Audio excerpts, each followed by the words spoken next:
tal? Buenas noches con todos. Mucho gusto de saludarlos. Les saluda el ingeniero Reinaldo Vilches. ¿Cómo están? Un gusto de saludarlos a todos. Vamos a iniciar este webinar de criterios de estructuración. Y para eso nos acompaña también el ingeniero Cristian Álvarez para poder desarrollar el webinar del día de hoy. Bien, voy a pautear un poquito cómo vamos a hacer el webinar. Se va a dar los temas, vamos a ir haciendo una ronda de preguntas puntualmente, ¿ok? Puntualmente, para poder desarrollar sus consultas, ¿no? Que ustedes tengan, porque la idea de este webinar es que ustedes puedan brindar sus consultas en base a la teoría que nosotros estamos desarrollando, para que ustedes tengan mejor idea del tema de criterios de estructuración, que es muy amplio, pero igual se tiene que desarrollar, digamos, en el sentido de lo más puntual que a ustedes les funcione, les sirva y despeje sus dudas. Bien, en ese contexto, bien, vamos a comenzar. Yo haré algunas intervenciones también, algunas consultas que les pueda ayudar a ustedes en el sentido de crear una sinergia comunicativa con el ingeniero Cristian. ¿Ok? Y bueno, les pido sí un poquito de comprensión. Yo sé que ustedes van a poder hacer sus consultas. ¿Ok? Hay que trabajar un cuidado con las consultas porque si ustedes empiezan a lanzar consultas, se acumula y solo puedo leer las últimas. Entonces, en el momento que hay alguna consulta, digamos que hay preguntas, yo mismo voy a leer el chat de las preguntas que vayan haciendo ustedes y le iré diciendo justo a Cristian para ver resolver esas dudas. ¿Cómo estás, Cristian? Buenas noches.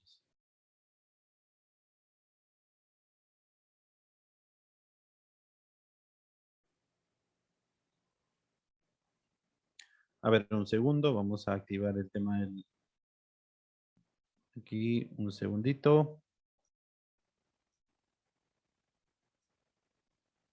Para activarle el audio.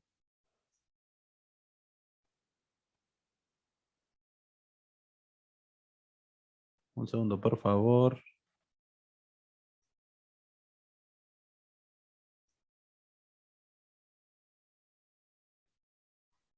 Hola, hola, ¿se me escucha? Sí, ya tienes audio. Ya, excelente. Buenas noches, Reinaldo. Buenas noches, estimados amigos. Bueno, tal como bien lo comentaba Reinaldo, el día de hoy nos reunimos de manera, bueno, en este caso de manera virtual, para hablar un tema bastante importante, que es el tema de estructuración, de configuración estructural de edificaciones de concreto armado, ¿no? Que es un tema bastante interesante, que si bien es cierto, tiene gran amplitud, ¿no? Hay mucho por hablar con respecto a criterios de estructuración. Sin embargo, hemos tratado de resumirlo y darles la esencia, ¿no? De lo que contempla este tipo de criterios. ¿De acuerdo? Bien, comparto pantalla. ¿Puedo compartir pantalla? A ver, sí.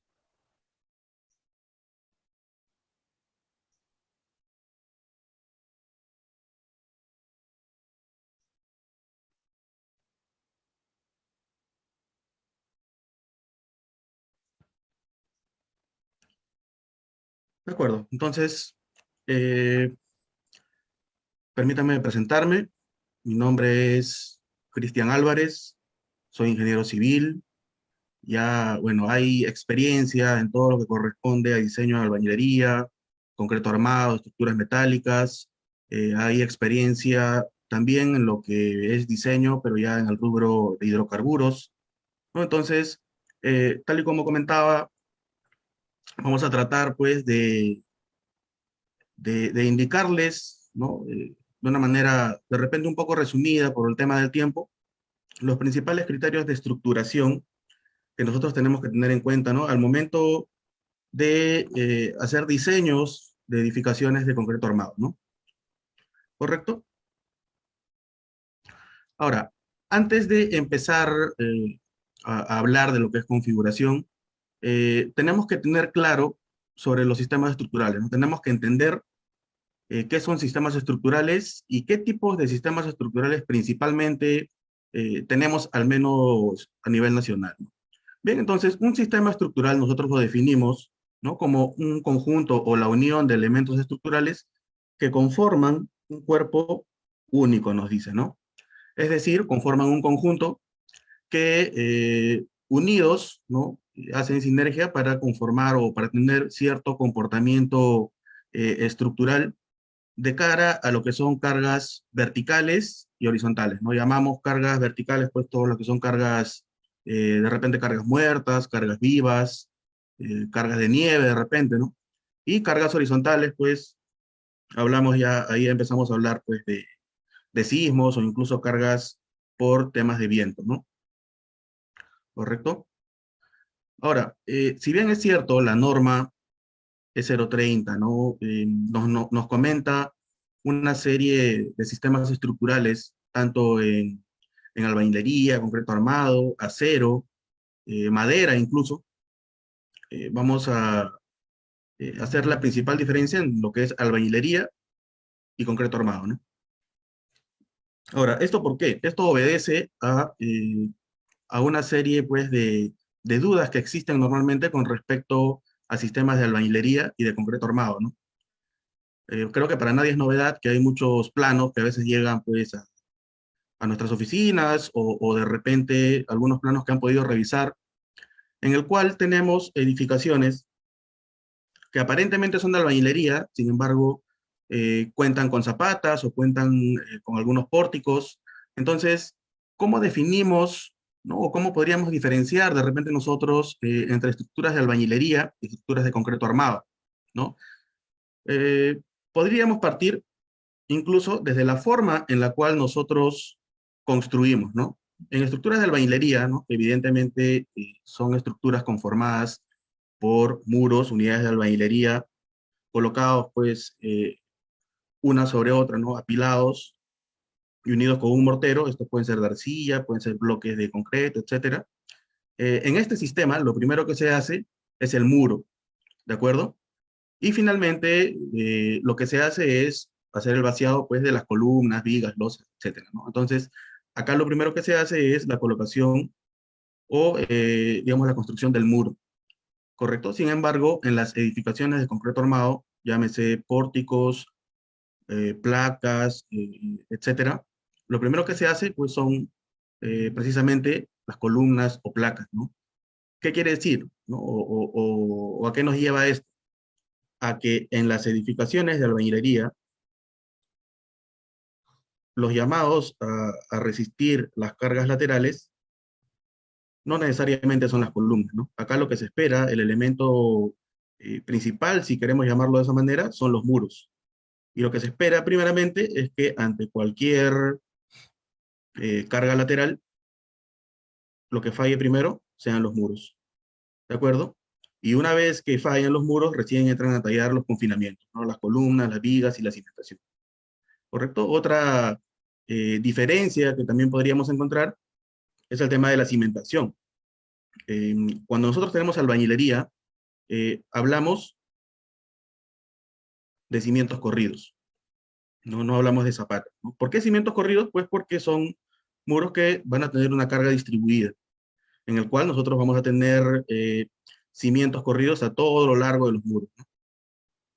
Es muy común ver, por ejemplo, algo como esto, ¿no? Tenemos una vista en planta, tenemos muros de albañilería por algunos lados, pero en cada columneta o en cada columna de confinamiento le colocan sus zapatas, ¿no? No siendo necesario. Entonces hay esa confusión, hay esa confusión. ¿Qué quiere decir? Que además del cimiento corrido, les colocan zapatas en edificaciones de albañilería, no siendo necesario, ¿no? Las zapatas, recordemos, se coloca cuando tenemos cargas puntuales. ¿De acuerdo? Entonces, yendo ahora a lo que es concreto armado, ya estableciendo las principales diferencias con lo que es albañilería, vamos a comentar los principales sistemas que nosotros tenemos con respecto a lo que es concreto armado. Bien, entonces, en concreto armado nosotros principalmente tenemos cuatro sistemas, ¿no? Un sistema de pórticos, es decir, un sistema porticado en el cual la rigidez lateral la dan las columnas y las vigas, ¿no? Los pórticos, la conformación de pórticos, ¿no? Asimismo, tenemos un sistema de muros estructurales o placas también le podemos llamar, eh, digamos que acá, en los muros estructurales, el principal elemento que definirá o determinará pues, la resistencia a la fuerza cortante que nosotros tenemos van a ser los muros, ¿no? Ahora, ¿cómo lo podemos diferenciar? Pues básicamente en el porcentaje de fuerza cortante que toma cada elemento estructural, ¿no? En el caso de los pórticos toman al menos el 80% de toda la fuerza cortante, ¿no? Vamos a recordar un poco. Nosotros tenemos una edificación cualquiera. Recordemos que nosotros tenemos una cortante basal, ¿no? Y esta cortante basal, digamos que se distribuye las cargas a lo largo de todas las losas, ¿no? Pasa por el centro de masa de todas las losas, todos los diafragmas rígidos. ¿Correcto? Entonces, si nosotros tenemos, por ejemplo, una fuerza cortante de 100 toneladas, ¿no? Por poner una cifra. Si al menos las columnas, nosotros verificamos que toma el 80% de estas 100 toneladas, es decir, 80 toneladas, podríamos decir que es un sistema porticado, ¿no? Por más que dentro de su configuración pueda tener una que otra placa, uno que otro muro, ¿correcto? De la misma forma, nosotros podemos determinar cuando son muros estructurales, ¿no? Cuando nosotros tenemos dentro de nuestra configuración estructural algunos muros de concreto armado y resulta que estos muros de concreto armado toman al menos el 70% de esta cortante basal, ya podremos decir que son muros estructurales, ¿no? Es un sistema de muros estructurales. Ahora, recordemos que cada uno de estos muros, cuando uno hace el análisis sísmico, tiene un respectivo factor de reducción. Bien, y bueno, tenemos un sistema dual que también hay ciertas dudas con respecto a este sistema, ¿no? Muchos confunden este sistema dual con los populares sistemas mixtos o los populares mixtos o híbridos. Un sistema dual no es lo mismo que un sistema mixto. Cuando hablamos de un sistema dual, hablamos de full concreto armado, es decir, pórticos y muros estructurales. Acá no entra a tallar nada de albañilería, ¿correcto? Y estamos hablando de cada una de las direcciones de análisis que tenemos. Cuando hablamos de sistemas mixtos o híbridos, ahí estamos hablando pues del artificio que se hace acá, que es colocar albañilería en un sentido y pórticos en el otro sentido, ¿no? Esto le llaman sistemas mixtos, híbridos, que en realidad pues se ha popularizado debido a algunas realidades que tenemos, al menos a nivel nacional. Bien, y finalmente tenemos, bueno, con respecto al sistema dual, es un sistema de pórticos y de muros estructurales, ¿no? En el cual la fuerza cortante que toman los muros está contemplado entre el 20 y el 70%, ¿no? Si es que nosotros en nuestro análisis verificamos que los muros o las placas toman entre el 20 y el 70%, y además de eso tenemos pórticos, podríamos determinar que es un sistema dual, ¿no? Y finalmente tenemos, de repente en menor medida, ¿no? Eh, edificaciones de muros de utilidad limitada, ¿no? Que principalmente tienen la característica de ser bastante delgados, ¿no? Tienen espesores bastante delgados, espesores incluso inferiores a 15 centímetros, 12 centímetros, 10 centímetros. Tienen en el núcleo básicamente pues una malla, ¿no? Y la cantidad de pisos que se pueden hacer con este tipo de edificación de concreto es limitada también, ¿correcto? Entonces, establecidas estas diferencias con respecto a las edificaciones de albañilería y a las edificaciones de concreto armado, y establecido también los tipos de sistemas estructurales que tenemos de concreto armado, vamos a hablar de la configuración estructural que tienen pues cada uno de estos, ¿no? Por ejemplo, tenemos un sistema porticado, tal y como lo habíamos visto. Básicamente, bueno, cuando hablamos de porticado, acá sí hablamos de repente de zapatas, ¿no? Acá no hay cimiento corrido. En todo caso, si hubiera cimiento corrido es para las tabiquerías que puedan tener, ¿no? Pero no para soportar específicamente, ¿no? Todo el casco principal. La forma en la cual se distribuyen las cargas a través de las losas a las vigas a las columnas a la zapata, y finalmente esto transfiere las cargas al suelo, ¿no? ¿De acuerdo? Bueno, ya hemos visto que hablamos de porticado cuando toma estas columnas en conjunto, ¿no? Toman al menos el 80% de la fuerza cortante que nosotros tenemos, ¿no? Con respecto al sistema de muros estructurales, ya hemos estado comentándolo más o menos, es una combinación, o sea, puede haber columnas, pórticos, sí, sin embargo, esto está determinado, o el tipo de sistema está determinado por el porcentaje de fuerza cortante que va a tomar, ¿no? Que va a absorber. En este caso, para muros estructurales, estamos hablando que toma al menos el 70% de la fuerza cortante que tenemos, de la cortante basal. El resto ya está distribuido entre los distintos elementos, ¿no? Entre las distintas columnas. Acá también no hablamos ya no hablamos también de cimientos corridos, acá hablamos ya de zapatas, zapatas aisladas, zapatas combinadas, zapatas corridas, ¿no? En el caso de muros estructurales, placas, ¿no? Es un sistema de concreto armado que también es bastante común.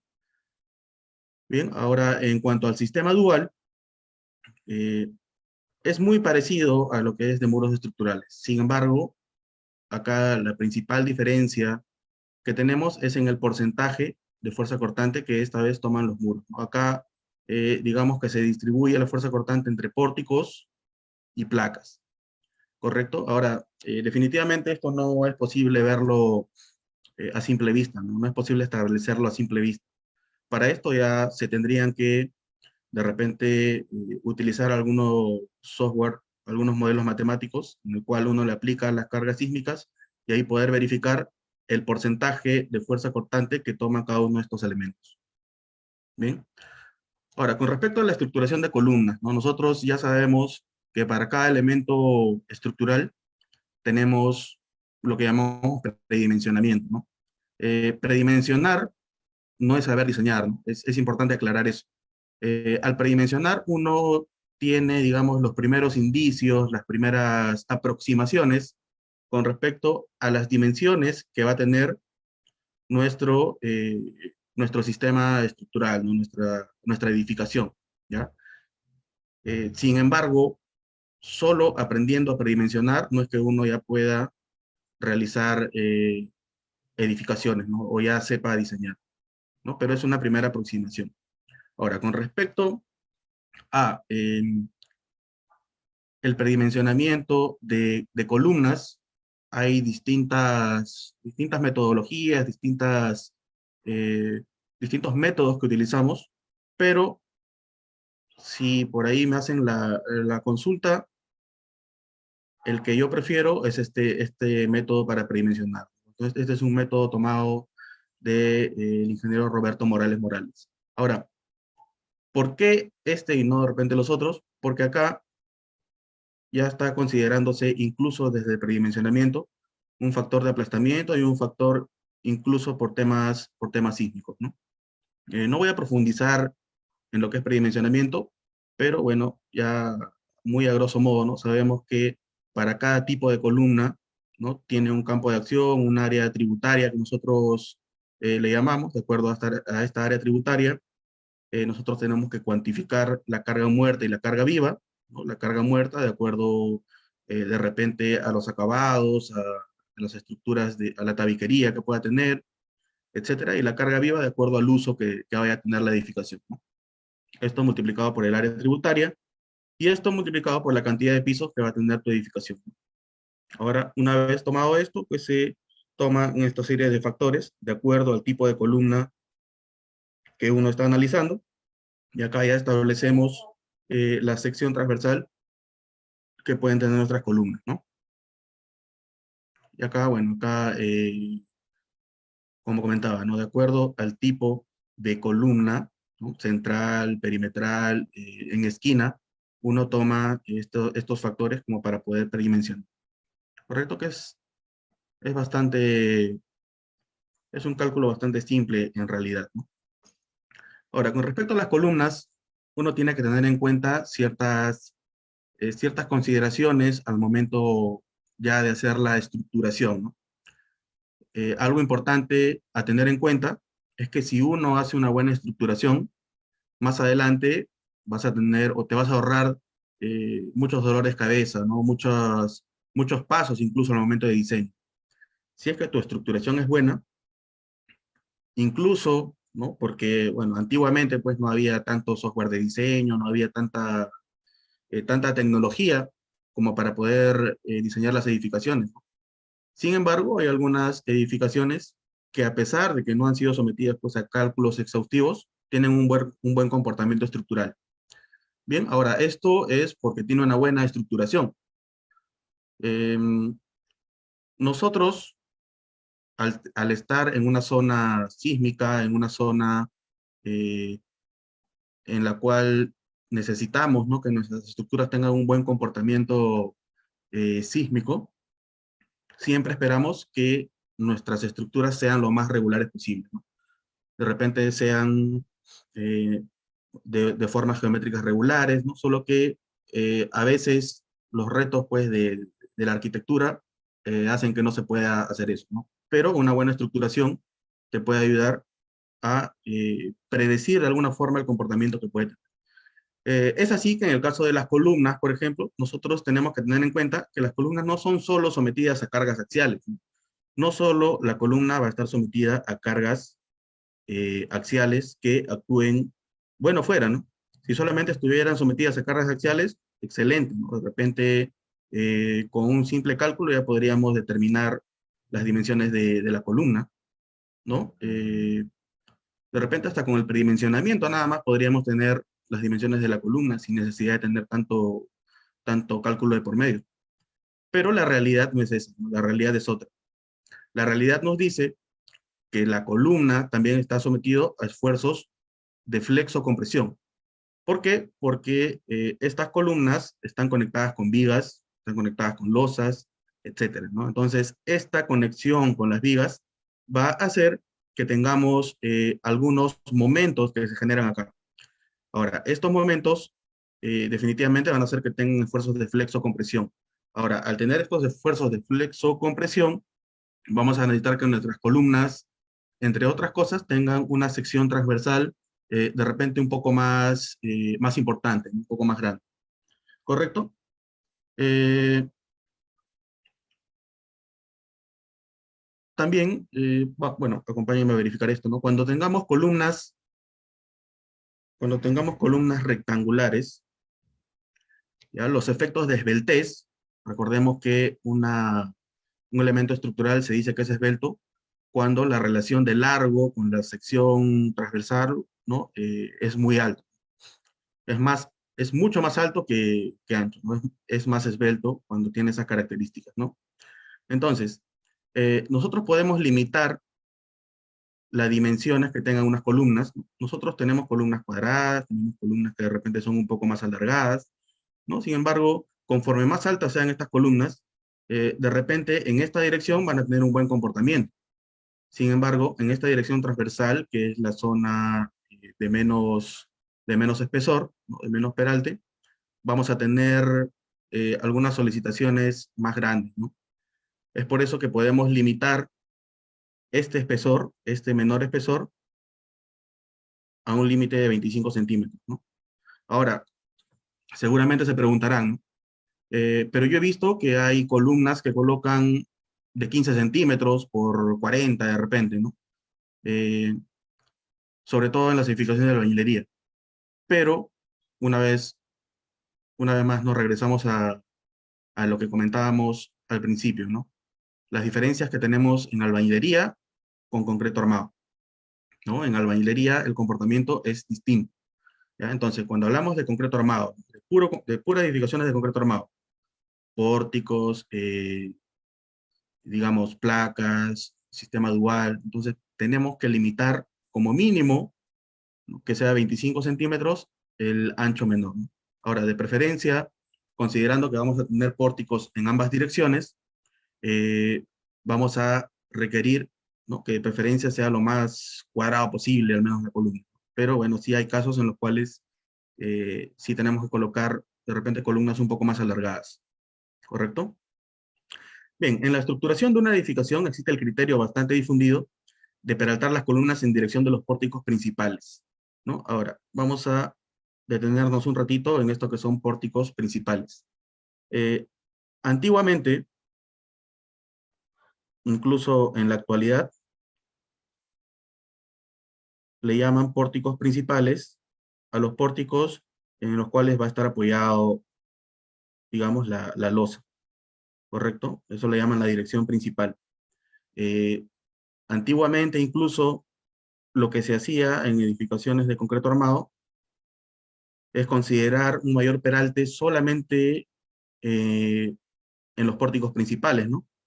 Y en los pórticos secundarios, hasta incluso le ponían vigas chatas, ¿no? Ahora, esto lógicamente ya está totalmente desfasado. Actualmente, si bien es cierto, como para diferenciarlo, podríamos hablar de pórticos principales y secundarios, pero las dimensiones o el peralte no debería diferir mucho. ¿Por qué? Porque a pesar que de repente estos pórticos o estas vigas secundarias, entre comillas, no van a cargar mucho peso, sabemos que el sismo viene en cualquier dirección. Entonces, si viene en esta dirección, por ejemplo, los desplazamientos que va a tener debido a estas vigas chatas van a ser excesivos, ¿no? Es importante tener en cuenta eso.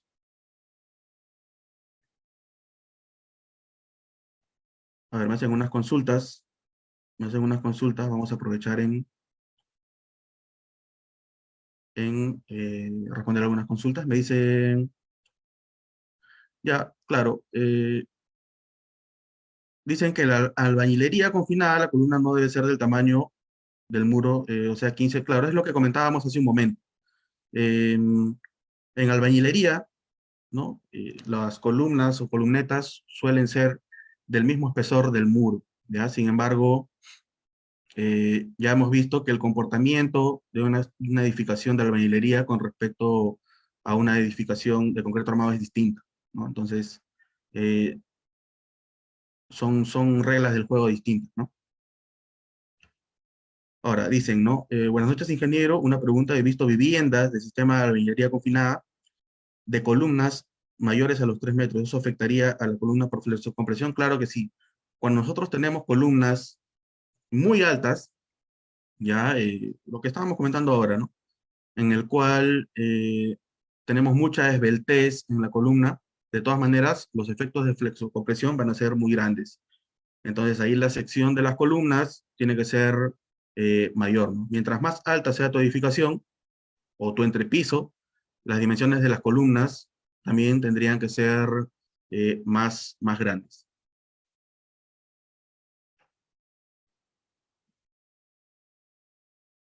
A ver, me dice, en un sistema dual, ¿no? Particularmente en un primer piso con mezanine, se debe considerar, se debe considerar vigas perimetrales a la altura del mezanine.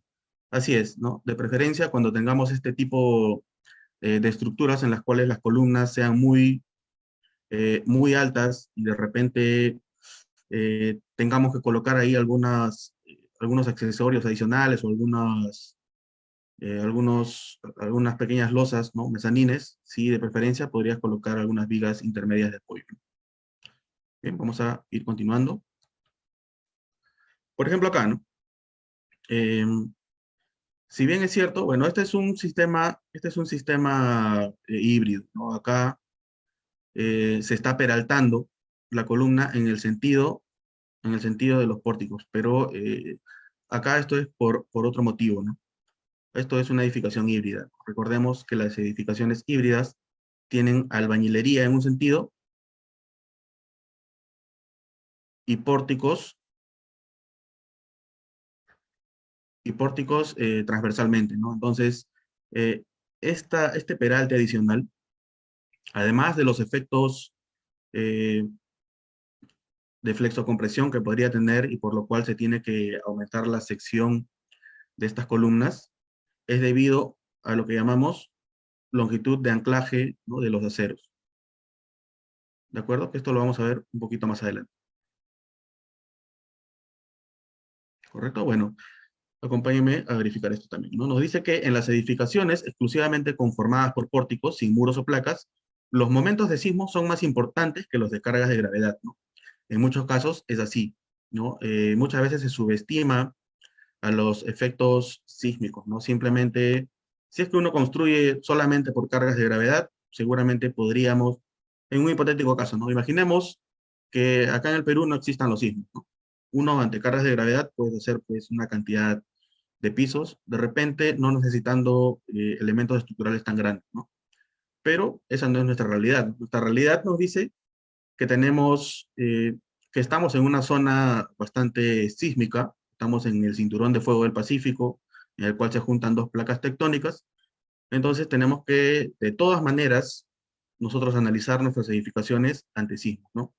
Es así que de preferencia deberíamos tener columnas peraltadas en ambos sentidos, o al menos, como vimos en la antigua imagen, al menos tener unos 25 centímetros, si es que va a ser una, como mínimo en realidad, ¿no? Si es que va a ser una columna rectangular, ¿correcto? Ahora, algo importante a tener en cuenta, ¿no? Cuando uno construye o cuando uno de repente va a hacer una supervisión, hay muchas veces en las cuales al momento de construir no se hace un diseño, ¿no? Para cada tipo de edificación, ¿no? Cada edificación es distinta, ¿no? Tiene desde el tipo de suelo en el cual va a estar establecida esa construcción. Ya partamos por ahí, ¿no? Entonces, a partir de ahí, nosotros no podemos tomar, como a veces hacen, tomo un plano parecido y utilizo los mismos elementos estructurales, ¿no? O te dicen, no, esto de repente vamos a ponerle más acero para que sea mejor, ¿no? Tomo un plano parecido por ahí a lo que quiero hacer, no lo diseño, pero voy a ponerle un poco más de acero para que sea más seguro. Es una realidad, es algo que a veces hacen. Pero ahí nace la pregunta, ¿no? ¿Más acero es mejor? ¿Podríamos decir que más acero es mejor? Pues no necesariamente, ¿no? No necesariamente más acero en la estructura es mejor, ¿correcto? Es por eso que tanto nuestras columnas como nuestras vigas, eh, incluso pues esto está en nuestra norma, nosotros tenemos unas cuantías mínimas y unas cuantías máximas, ¿no? La cuantía, recordemos que es la relación entre el área de acero con una sección transversal, ¿correcto? Entonces, si es que esto lo hablamos en porcentaje, la mínima cuantía que nosotros podríamos tener en una columna, por ejemplo, es el 1%, ¿no? El 1% de la sección transversal. De esa manera nosotros podríamos verificar la cuantía mínima, ¿no? Si hacemos un ejercicio sencillo, si es que tenemos esta sección de 40 por 25, el 1%, si no me equivoco, es 10 centímetros cuadrados, ¿no? Ahora, acá tiene 6 aceros de 5 octavos. En este caso, sí cumple, ¿no? 6 aceros de 5 octavos. Recordemos que 5 octavos tiene una sección de 2 centímetros cuadrados. Por 6 es 12 centímetros cuadrados. Entonces, al menos está cumpliendo con la cuantía mínima, ¿no? Ahora, nos da una cuantía máxima también, ¿no? Nos dice que la cuantía debería ser como máximo el 6%, ¿no? Sin embargo, también nos sugiere que no debería estar, que deberíamos limitarlo al 3%. ¿Por qué? Porque al momento de construir hay traslapes, ¿no? Imaginemos que se tengan que hacer traslapes en una sección en la cual todos los aceros coincidan en esa zona, ¿no? Entonces, deberíamos limitarlo al menos en el 3%. ¿Correcto? A ver, hay algunas consultas. Cristian, Sí, sí, Reinaldo. sí. Hay unas preguntas, ¿no? Dice, en el ACI Normativa Nacional, las columnas indican que es de 30 por 30, indica, Ujú, ujú, ¿no? Como mínimo. ujú. Creo que respecto a la distancia o medidas mínimas que estás comentando. Claro, claro, desde la normativa nacional hasta el ACI ya limitan de alguna forma la sección transversal o incluso la cuantía de acero que estamos, tal y como lo estamos verificando ahora, ¿no? Ajá. Preguntan también si el sistema híbrido es válido para construcción. O sea, el híbrido, entiendo que están refiriéndose pues al muro de albañilería, ¿no? Con los pórticos. ¿Es válido, dicen? Claro, bueno, hablar de sistemas híbridos de repente es un tema un poco que podría haber mucho debate con respecto a este tipo de sistemas, ¿no? Sin embargo, bueno, vamos a mencionarlo, ¿no? Sistema híbrido, como lo mencionábamos, albañilería en un sentido, pórticos en el sentido transversal, ¿no? Pero recordemos que como veíamos hace un momentito, ¿no? Al cubrir grandes luces y al tener efectos de flexocompresión de repente altos en estos sistemas aporticados o estos pórticos que tenemos transversalmente, vamos a tener columnas con una sección importante, ¿no? Entonces, estas columnas que tienen una sección importante van a tener, si es que es albañilería en el sentido longitudinal, que estar unidas a la albañilería, ¿no? Sin embargo, también recordemos que lo que se espera en un sistema de albañilería es que lo primero que tiene que fallar es el muro. Pero ¿qué pasaría si no falla el muro de esa forma? ¿No? Digamos que no falle de esta forma, ¿no? Que lo que falle sea esta interfaz, ¿no? Recordemos que acá vamos a tener columnas bastante robustas y una albañilería que incluso podría ser de soga de repente, ¿no? Entonces, si es que falla esta interfaz, entonces esto ya no podríamos considerarlo. Acá el aporte que tenía el muro ya estaría despreciándose, ¿no? Acá está desacoplando este muro. Entonces, hay que tener un especial cuidado con este tipo de sistemas. Ahora, bueno, hay algunas salidas que a veces hacen, colocar mechas, o de repente colocar, en vez de hacerlo albañilería en este sentido, le colocan una cierta cantidad de placas, ¿no? Como para tener redundancia estructural, etcétera, ¿no? Es válido hasta cierto punto, pero bajo ciertas consideraciones, ¿no? Es válido porque también los terrenos que tenemos ahora se prestan para hacer algo así, ¿no? Es la realidad que tenemos, al menos en Perú. Ok, ¿Sí? sí, me dicen también, otra pregunta, dice Cristian Rosales. Buenas noches, ingeniero, en el sistema dual, bueno, me imagino que se refiere al sistema híbrido. En la dirección de la albañilería es necesario peraltar las vigas, dice. Es necesario en esa dirección peraltar las vigas que van en esa dirección. Claro. Hace un momento hablábamos que había ciertas confusiones, ¿no? Con respecto al sistema dual y el sistema híbrido, ¿no? Cuando hablamos de dual, no estamos hablando de albañilería, ¿no? Cuando hablamos de dual, estamos hablando de placas de concreto armado con pórticos, ¿no? Entonces, a lo que se ha querido referir, tal y como lo indica Reinaldo, nuestro amigo, es a un sistema mixto o híbrido, ¿ya? Ahora, al peraltar, se refiere a peraltar esto, ¿no? Si es que nosotros peraltamos esto, también incurrimos en el mismo problema, ¿no? ¿Qué pasaría si es que lo que se espera es que falle primero el muro? Al peraltar acá, prácticamente estás teniendo pórticos en ambas direcciones, ¿no? Para ese caso, yo preferiría ya no colocarle el muro o desacoplar, en todo caso, el muro, ¿no? Y volverlo ya aporticado en ambas direcciones. Ok, hay otra pregunta que dice, ¿cuál es Víctor Guamán pregunta, ¿cuál es el sistema es más económico, pero también seguro, el dual o el mixto? Dice. El dual o el mixto. Bueno, si hablamos de economía, el sistema de albañilería es más económico, por lo mismo que tienes cimientos corridos, no hay zapatas ni nada de eso. Sin embargo, como albañilería, tiene sus limitaciones, ¿no? En cuanto a la cantidad de pisos que se pueden hacer. En todo caso, mi respuesta sería, depende. Si es que tú quieres construir 3 pisos y 3 pisos, 4 pisos o hasta 5 pisos, ¿no? La norma te dice que en albañilería puedes hacer hasta 15 metros como máximo, podrías utilizar ese sistema, ¿no? Pero si quieres construir más pisos o de repente quieres proyectarlo a tener más pisos en el futuro, es mejor que hagas un sistema del tipo dual, ¿no? Un sistema con concreto armado puro. Claro, acá creo que también la pregunta iba si el dual, o sea, incorporando placas, o el mixto, se refiere creo al híbrido, el famoso híbrido. ¿Cuál es más económico? Definitivamente, bueno, ahí voy a responder. Definitivamente hacerle el sistema híbrido es más costoso. Perdón, es más sencillo, es más barato en el sentido económico. Pero tienes un gran problema porque eso ni siquiera está normado. Yo estoy en contra particularmente, siempre lo he dicho, de este tipo de sistemas. A pesar de que estoy en contra del sistema, la mayoría de viviendas, un 80%, por no decir, están construidas bajo este sistema. Entonces, no podemos ignorar una realidad, ¿no? Peruana.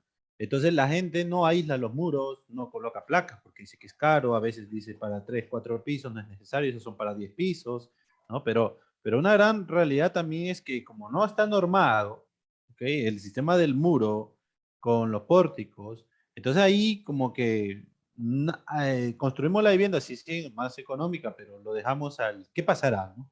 Lo dejamos a la suerte, ¿no? Entonces eso es un gran problema hoy en día, ¿no? Si es en términos económicos, claro, eso te ahorra las placas, te ahorra las columnetas, ¿no? Pero el sistema dual definitivamente es mucho, mucho más seguro, está normado, así que se puede diseñar tranquilamente. En cambio, el otro es más barato, pero lo dejas al, ¿cómo será? ¿Servirá o no? Tendrá que haber un sismo y ver qué es lo que ocurre. Correcto. También preguntan, Cristian, ingeniero, ¿hay una cuantía estándar entre el mínimo y el máximo? ¿O son valores mínimos y máximos? Claro, bueno, acá la cuantía va a estar determinada por el cálculo que hagas, ¿no? Para cada tipo de diseño que hagas, seguramente va a haber una cuantía, distinta, ¿no? Pero, como comentaba, lo tienes que manejar más o menos en este rango, ¿no? Siendo el 1% lo mínimo y el 6%, o al menos, miren, digamos que sea del 1 al 3%, al 1 al 3%. Manejémoslo de esa forma, ¿no? Claro, acá me preguntan hasta qué altura se puede manejar el sistema híbrido. Bueno, si es híbrido, en un eje, la albañilería no puedes manejar más de 5 pisos, ¿no? El sistema híbrido, la albañilería, digamos, limita mucho el tipo de, bueno, uno, la cantidad de pisos que puedas hacer, eh, entre otras cosas, ¿no? Pero incluso la desviación, la deriva, ¿no? Por ejemplo, si bien es cierto, cuando uno analiza una estructura en un sistema híbrido, para cada dirección tú tomas un valor de R, ¿no? O sea, si es que es albañilería en este lado, lo analizas como albañilería. Si es aporticado en este lado, lo analizas como aporticado. ¿Correcto? Sin embargo, al momento de verificar las derivas, ¿no? Las derivas, bueno, recordemos, derivas es la relación que hay entre el desplazamiento y la altura de entrepiso, va a estar comandada, pues, por la albañilería. ¿Por qué? Porque la albañilería es lo más frágil, ¿no? Entonces, como que no deja que el pórtico, que a pesar de que tiene una deriva máxima de 0.007, no lo deja desarrollarse hasta este punto, ¿no? Porque cuando ya está llegando a 0.005, la albañilería que tenemos acá ya va a empezar a fallar, ¿no? Entonces, está limitado por esto, ¿correcto? Entonces, al hacer un sistema híbrido, limitamos, uno, la altura y dos, el desplazamiento que pueda tener. Esas son las consideraciones que tendríamos que tener. Acá hay una pregunta, dice ya para ir avanzando también. Sí. Ingeniero, para el sistema dual, ¿también se aplica el criterio de mayorar las placas el 25% o solo para sistemas de muros estructurales se mayorea el 25%? Claro, la norma te dice que cuando tenemos un elemento estructural, sea pórticos, sea concreto armado, en el cual gran porcentaje de la fuerza cortante o toman un gran porcentaje de fuerza cortante, tienes que proporcionarle un 25% adicional, ¿no?, de la cortante basal. Entonces, esto aplica para ambos criterios, ¿no? Tanto para columnas como para placas. Sin embargo, al ser las placas las que toman normalmente, ¿no?, debido a la misma forma que tiene la mayor fuerza cortante, es por eso que a veces se tiene el criterio de hacerlo solo en placas, ¿no? Pero si tienes una columna que está tomando bastante fuerza cortante, también tendrías que aplicar ese criterio, ¿no? ¿Correcto? Claro. Ya una última, con esta cerramos. Hay un temita ahí. Esto me gustaría verlo. Ingeniero, entiendo que esta interacción del muro de albañilería con pórtico de concreto se puede modelar con un puntal diagonal. Claro, en la Ujú. E070 te lo dice, ¿no? Se puede modelar con un puntal diagonal, pero no modelamos el muro ni un momento. O sea, modelas el puntal diagonal, incluso hay verificaciones para evitar que, ¿no? La ruptura, ¿no? Del diagonal y demás. Pero más allá, yo creo que el trasfondo de esto es el problema entre el dentado ese famoso que hacen con la columna. Entonces, la interacción, ¿no? Ese es el problema. Podemos modelarlo como un puntal diagonal, sí, puede ser una idea de modelación y es válido, creo yo. Incluso tiene algunas verificaciones que se hacen en la E070 en la última parte, el último capítulo de 070, pero yo creo que el dentado aquí es el problema, ¿no? Es un dientecito que te une con un concreto a semejante elemento. Yo tengo en mi canal, los que de aquí pueden ir al canal, se les va a dar también las redes. Hay un video muy completo en campo que hice para que vean eso también. Pero a ver, Cristian, si nos das algo, un alcance rápido. Claro, claro, lo que pasa es lo siguiente, ¿no? Por lo mismo que nos indica Reinaldo. Imagínate, ahorita vamos a salir de todo lo que es cálculo, todo lo que es eso. Vamos a utilizar de repente el criterio, ¿no? O vamos a imaginarnos un momento, ¿no? Imagínate un gran bloque de concreto, ¿no? Que tiene bastante rigidez, que está unido a albañilería, que en realidad es la unión, pues, de un montón de ladrillos, bloques, qué sé yo, en el cual solamente lo une este endentado de 5 centímetros, ¿no? Entonces, ¿qué pasaría si lo que empieza a fallar es esto? ¿Qué pasaría, no? Que incluso, bueno, al momento de construir, lo ideal es que tenga estas dimensiones, pero, Muchos preguntan qué cosa es la torsión. hola, ¿me estás hablando, Reinaldo? Bueno, se filtró un audio por ahí. Correcto, entonces, ¿qué pasaría si empieza a fallar esto, no? Entonces, el muro estaría desacoplándose de todo tu sistema, ¿no? Entonces ya, bueno, una vez más, lo que se espera es esto. El muro actúe, estoy hablando de albañilería, ¿no? Lo que se espera es esto, ¿no? Entonces, hay mucha incertidumbre con respecto a este tipo de sistemas. ¿Bien? Bien, entonces continuamos y luego vamos viendo este temita, ¿no? Es más, les voy a pasar un videíto. Es más, si me permites compartir un momentito, solamente para hacer un pequeño video. Sí, Sí, acá creo que puedo compartir. A ver, déjame un segundito. A ver, allá. A ver si podemos, a ver, un segundo. Voy a compartir un video que les va a de repente llamar la atención, les va a gustar. El video está en nuestras redes, pero por si acaso siempre es importante compartirlo, verlo, analizarlo. Un segundo, que me dejen compartir aquí un segundo. Eh,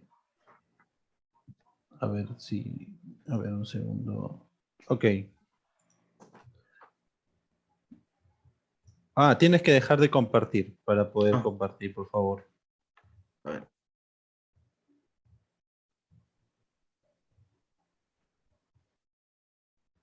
Y ahora sí, gracias. Entonces, vamos acá. Miren, ¿se ve la pantalla? Me avisan, por favor. sí, correcto. Sí. Bien, acá hay un video que yo he realizado, está en las redes, nos encuentran como Ingenio Project en redes, en Facebook. Igual está en otras redes también, pero también para que lo vean. Me parece interesante esto, es un análisis. Te voy a explicar cómo funciona la torsión. Estoy explicando en ese momento cómo va a funcionar la torsión, ¿ok? Esta es la colocación de una carga, ¿ok? Una carga viva en esa parte, una carga viva. Estoy hablando de que justamente estos son muros modelados como un puntal, ya que hablan acerca del tema. Este es un muro de albañilería que está modelado de puntal a puntal. Este sistema son aporticados, la zapata es lo que ven abajo en la base. En el inicio no hay puntal porque esto es un pórtico, ¿no? Ese es el problema a veces de trabajar el tema de muros y pórticos. Es que cuando el pórtico no lo consideras con buena rigidez, incluso así lo consideremos con buena rigidez, si tenemos pórticos libres, se presenta pues la torsión, que es algo que de repente Cristian lo va a tocar más adelante, pero esta parte solamente lo quería tocar de forma muy visual, ¿no? Entonces aquí hay un problema enorme de torsión. Vamos a ver qué pasa con la torsión. Este es un puntal, tal cual lo mencionan, tal cual dicen este ingeniero, la norma es 070 y tienen toda la razón, ahí está modelado. Estos son los empotramientos en el pórtico que está adelante, este es un muro también en la parte de atrás, por eso tiene un puntal. Este es un muro atrás, muro a los costados, aquí tiene empotramiento en la parte, acá en esta parte de las esquinas tiene un empotramiento, si ven allí, Eso simula pues el pórtico que está empotrado de columnas, vigas. Y acá hay un tema porque cuando viene un sismo en el eje, vamos a llamarle cualquier eje, Y, ¿no? Ahí, si bien que eso comienza a haber cierto giro, cierta torsión, no es muy pronunciada en el eje Y, no es muy pronunciada, pero cuando voy por el otro eje X, llamémosle así, es una torsión muchísimo más pronunciada. Mira. El eje de estas columnas es una torsión bastante elevada, ¿no? Esto está, bueno, es un detalle que yo estoy haciendo un poquito más de explicación, está en las redes, si quieren verlo, vayan a verlo, igual está en redes para que lo puedan ver, ¿ok? Esto es cuando tengo un pórtico aquí, un estacionamiento, está libre, ¿no? La parte de aquí adentro está libre, tengo un pórtico y le he puesto un portón, porque va a entrar un carro, dos carros, ¿no? Simplemente es un pórtico libre. A los otros lados, los famosos muros de albañilería, y se genera la torsión, ¿no? Se genera la torsión. Es más, hay gente que dice, no, pero no pasa nada, pues, ¿no? Que se tuerza un poquito, al final se siente, claro, pero no le va a pasar nada a mi edificación. Yo lo considero así, no le pasa nada, ¿no? Total, pasa, pero cuando intensificamos el sismo, tenemos un problema, ¿no? Tenemos un problema bien grande. Miren, bueno, ahí estoy explicando qué es torsión. Torsión es aquí el giro que hace una de las columnas de este eje, sobre todo el eje de la esquina, se tuerce. Si no está diseñada bien encima, peor, la torsión es mayor. ¿Ok? Y si el sismo se intensifica, miren lo que va a pasar. Si el sismo se intensifica, la torsión es mayor, mayor. A pesar que los muros de albañilería estén ahí, los muros de albañilería siendo modelados como un puntal, no me ayudan gran cosa tampoco. Soportan sí el movimiento, el puntal se deforma. Si este puntal se llegara a romper, este puntal que se ha puesto acá se llegara a romper, sería como que el muro superó la parte del portante y se rompe, ¿no? Peor aún todavía, pero en este momento los muros están trabajando como puntal, ¿no? Por eso es que, digamos, aguanta algo, pero llega un punto sísmicamente donde vean lo que va a ocurrir. Miren. Allí, sísmicamente, si es tanto el movimiento y el periodo, de vibración se da en una intensidad, eso es lo que ocurre, ¿no? Colapsa. Entonces, hay que tener mucho cuidado, ¿no? Porque, y esto fue parte del video número 1, el video número 2, que todavía no lo hemos subido, que se va a presentar estos videos también en los cursos que ya voy a mencionar luego. Está, por ejemplo, lo probé el modelo, le incorporé unas placas, ¿no? Lo probé y con placas no te pasa esto. Con placas es mucho más rígido. En cambio, digamos que si yo tengo pórticos con muros de ladrillo, te va a ocurrir esto, torsión y inmediatamente puede haber destrucción. Y esto es un modelo 5 en 3 pisitos, imagínate 5 o 6 pisos, ¿no? Hay que tener mucho cuidado. Solamente quería compartir eso, están en nuestras redes como Ingenio Project, en Facebook, en Instagram, nos pueden buscar ahí, cuelgo de este tipo de videos. Solamente eso, Cristian, para poder verlo. Perfecto. A ver, voy a compartir. Bastante didáctico, los invito a ver los videos de Ingenio Project, ahí se van a topar con bastante temas interesantes, ¿no? Muy bien. Vamos continuando antes que nos gane el tiempo. ¿Se ve mi pantalla? Sí, sí se ve, claro.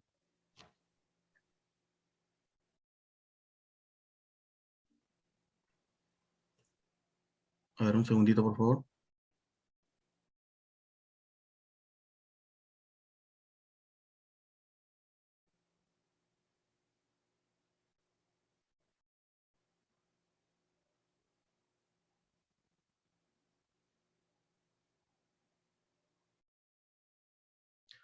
Aprovecho aquí en el chat, se les ha enviado nuestros links de Facebook, de página web, de Instagram, del canal YouTube, ¿no? Presencia hasta en el canal de TikTok hoy en día, donde están colgados este tipo de videos, para que ustedes puedan ver. Es un video de 5 minutos más o menos, que le explica.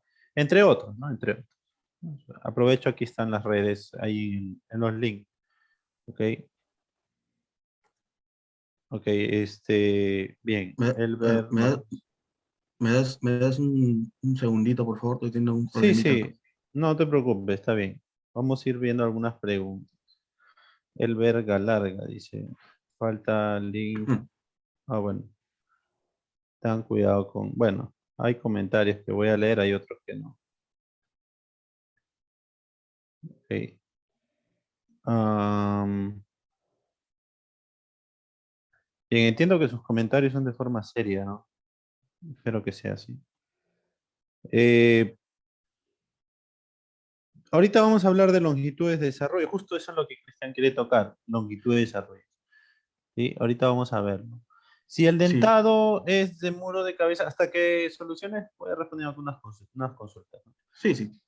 Si el dentado es de muro de cabeza, me dice, no, si el dentado es de muro de cabeza, no pasa nada, sí. Bueno, siendo el dentado de muro de cabeza te aporta un poquito más rigidez, eso es cierto, ¿no? Genera un poco más de rigidez, pero tampoco sabemos cómo se va a comportar. El detalle es que no sabemos cómo se va a comportar pues el dentado con la columna porque su inercia, en la albañilería confinada pues tienes tu columnita del mismo espesor que el muro y trabaja bien, pero de pronto se presenta estos elementos de albañilería y la columna no es una columna que solamente soporta carga lateral como en la albañilería confinada, sino que está soportando un peso. Al soportar peso, ¿no? Ya se comporta de una forma diferente. Ese diente no sabemos cómo va a participar en realidad. ¿Ok? Eh, Me dicen, ¿cuál es la utilidad de las mechas en el muro si ya están sentando en sistema, si ya están sentados en sistema porticado?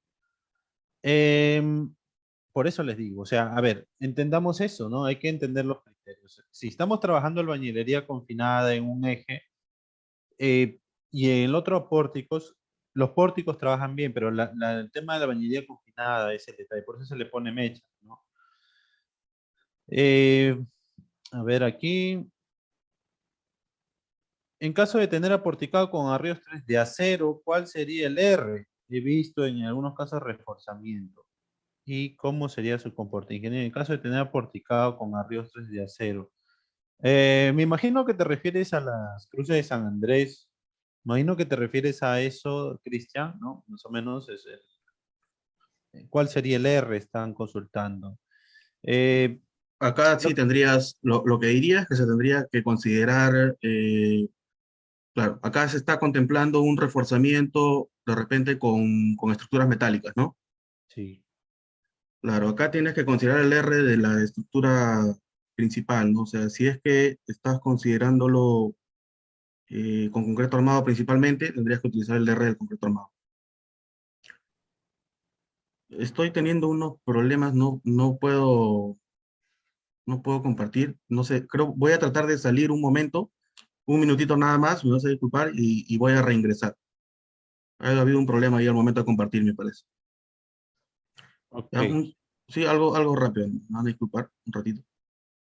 Bien, voy mientras yo resolviendo algunas preguntas y aprovechando el tiempo, ¿no? A ver, ingeniero, buenas noches. Una consulta para el diseño de escaleras. ¿Es recomendable modelarlo en el programa ETAPS? Es siempre bueno incorporar la escalera en el ETAPS, eso sí. Ingeniero, en la albañilería confinada, ¿los muros donde hay ventanas trabajan? No, en la albañilería confinada, los muros que tienen continuidad trabajan. Donde hay vanos, puertas, ventanas, no trabaja en esa parte, porque no puede portar la carga, ya que hay un hueco, no puede portar la carga, ¿no?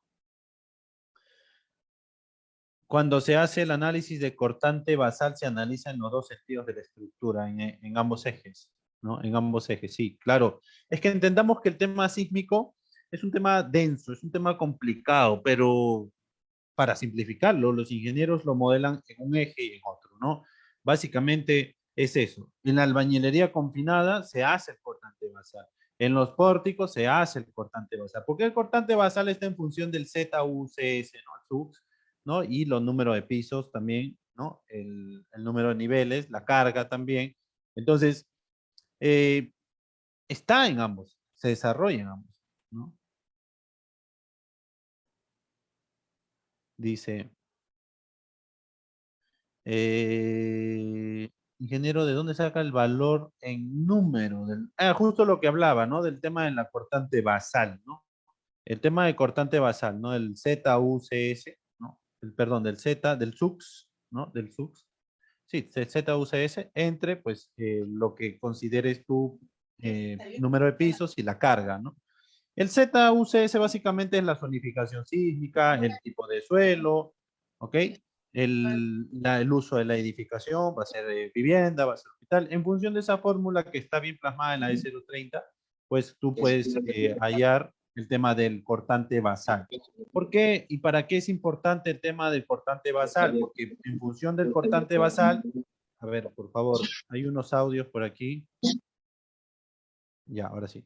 En función del cortante basal, tú vas a poder diseñar cuánta de esto va a llevar la placa, ¿no? En función del cortante basal.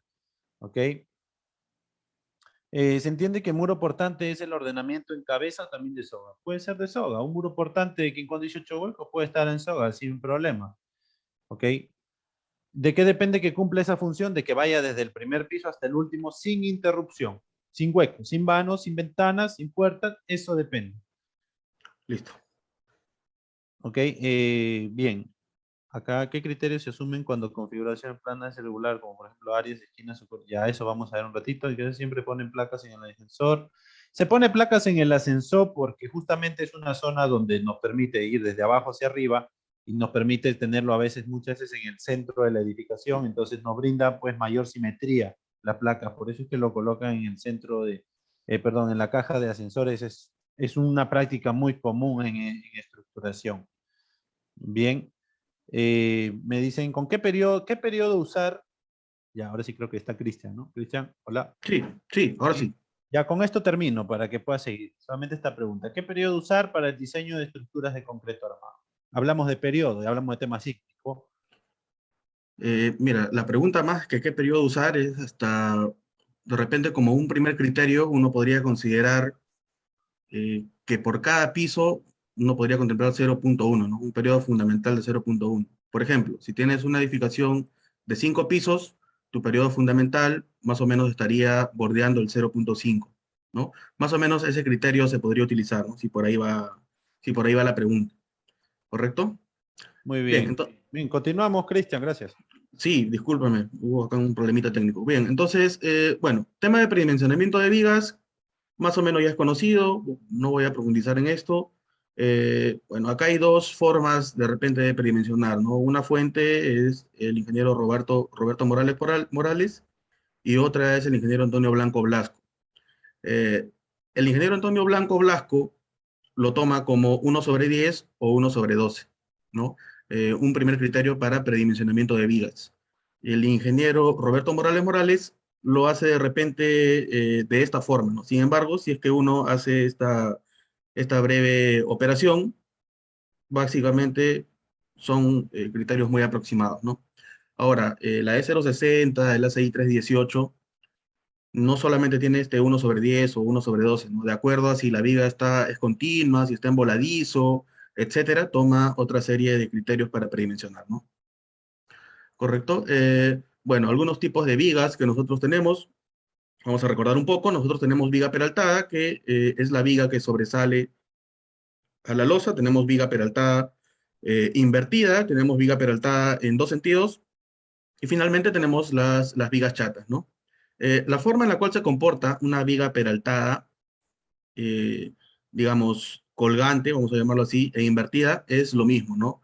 Solo que las fuerzas internas, la variación de las fuerzas internas es debido a que uno tiene el peso encima, ¿no? La carga encima y el otro, eh, las cargas cuelgan sobre esta, ¿no? ¿Correcto? Básicamente esa es la principal diferencia. Ahora, el uso de vigas chatas. En concreto armado o en un sistema de concreto armado, ¿se pueden utilizar vigas chatas? Se podrían utilizar vigas chatas, pero teniendo también la siguiente consideración. Cuando uno hace un sistema porticado o un sistema de concreto armado, lo que uno tiene que controlar es la desviación lateral, ¿no? Entonces, tenemos que tener en cuenta algo importante.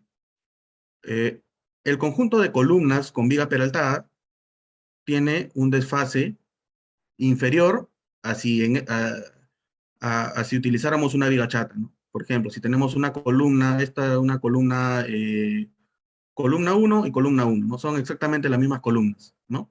Pero esta es una viga peraltada y esto es una viga chata, ¿no?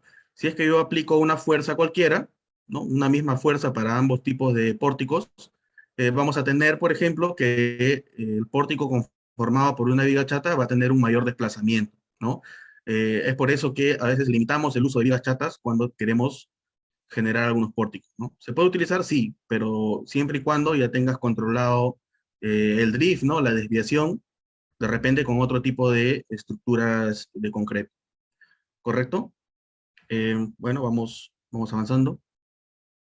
Acá algunas consideraciones que tenemos con respecto a nuestra norma de 0,60, ¿no? Nos dice que la relación ancho y peralte de las vigas no deberá ser menor que 0,3. El peralte efectivo deberá ser menor o igual a un cuarto de la luz libre, ¿no? Ahorita vamos a hablar un poquito de esto. Y el ancho de las vigas no será menor que 25 centímetros ni mayor que el ancho de la columna de apoyo más 3/4 el peralte de la viga. Ahora, a lo que se refiere esto, que a veces crea un poco de confusión, es que nosotros tenemos una viga peraltada. Recordemos que este D es el peralte efectivo, ¿no? Este es el D, ¿no? Básicamente lo que nos dice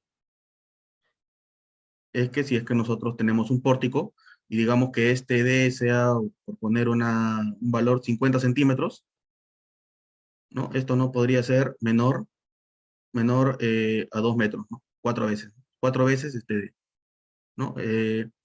Esta es una estructuración que ya te sugiere la norma, ¿no? Recordemos que mientras más corto sea este elemento, tanto en columnas como en vigas, ¿no? Mientras más corta sea, la cortante se dispara, ¿no? Y bueno, acá vamos a hablar un poco de lo que es longitudes de anclaje. Para nadie es novedad lo siguiente, ¿no? Por lo mismo que hay mucha confusión o de repente hay mucha autoconstrucción en la cual hacen columnas de 25 por 25 nada más, ¿no? Y vigas que están o que trabajan conjuntamente con vigas que de repente tienen un gran peralte, y debido a este gran peralte, seguramente van a necesitar aceros de refuerzo eh, un poco más grandes, o de repente tienen que cubrir grandes luces. Acá pasa dos cosas, ¿no?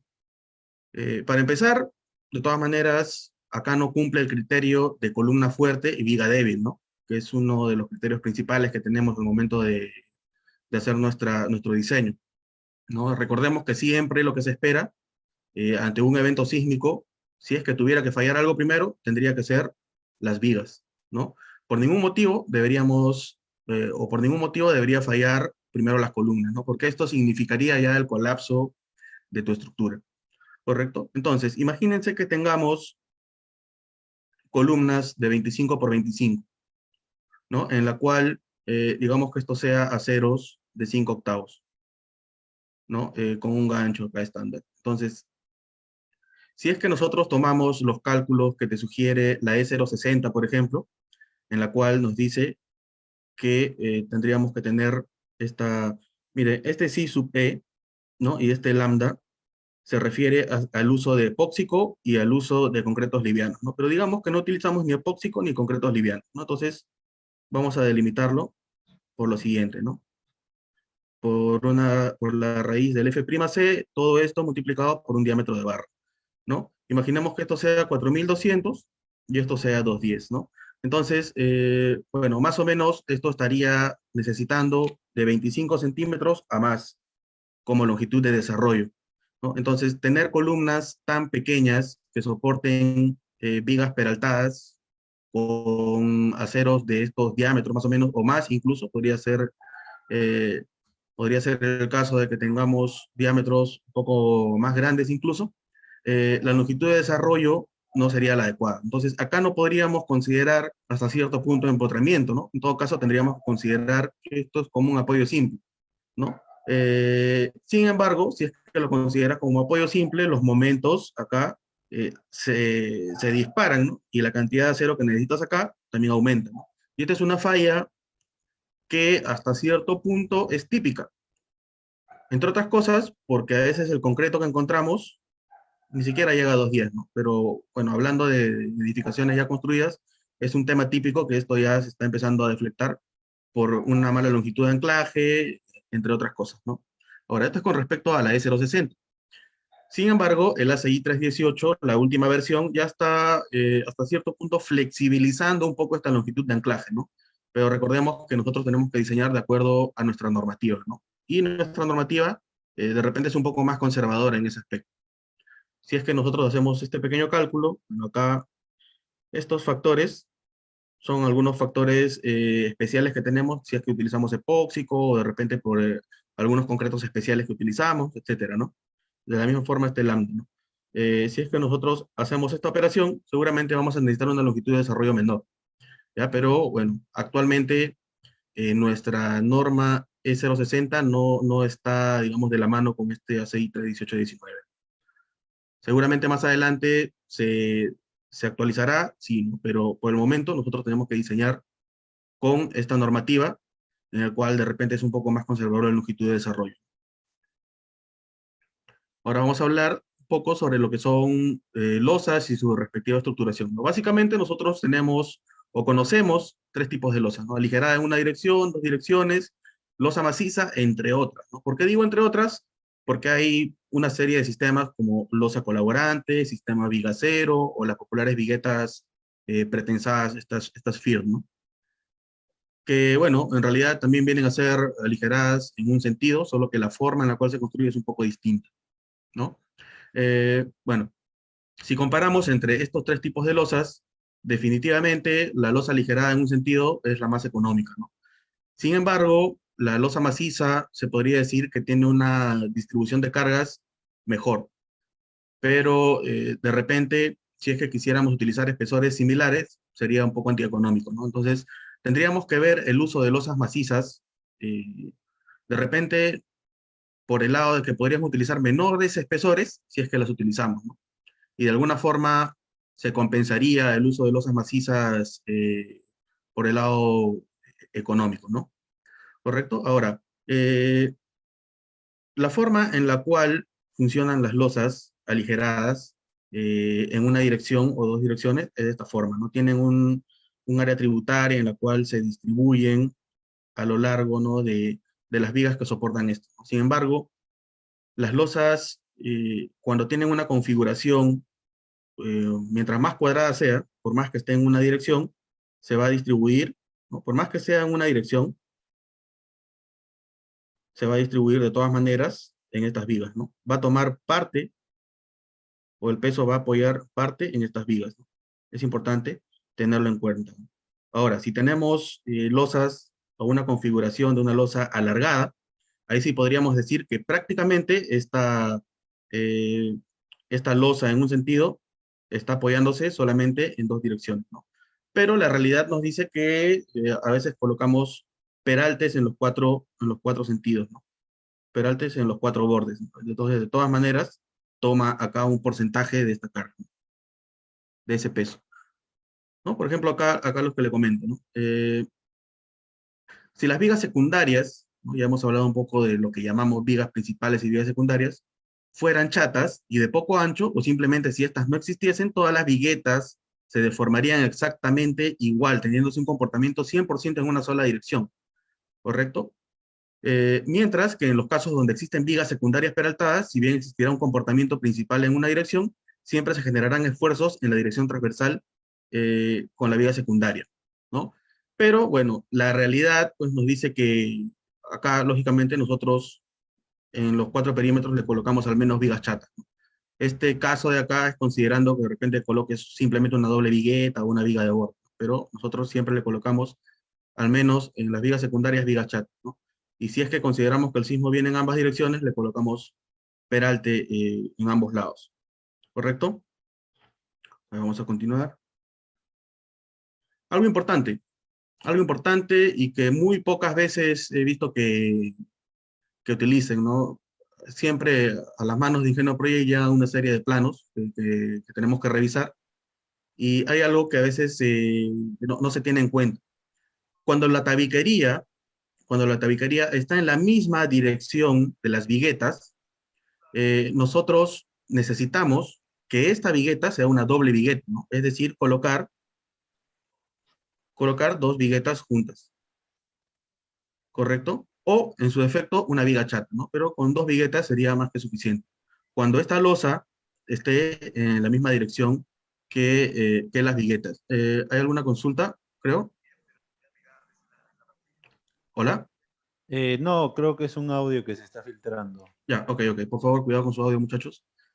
Bien, ahora, cuando tenemos tabiques distribuidos transversalmente de todas las viguetas, en este caso sí no sería tan necesario hacer doble vigueta, ¿no? ¿Por qué? Porque acá estamos distribuyendo equitativamente el peso de ese tabique a lo largo de esas viguetas, ¿no?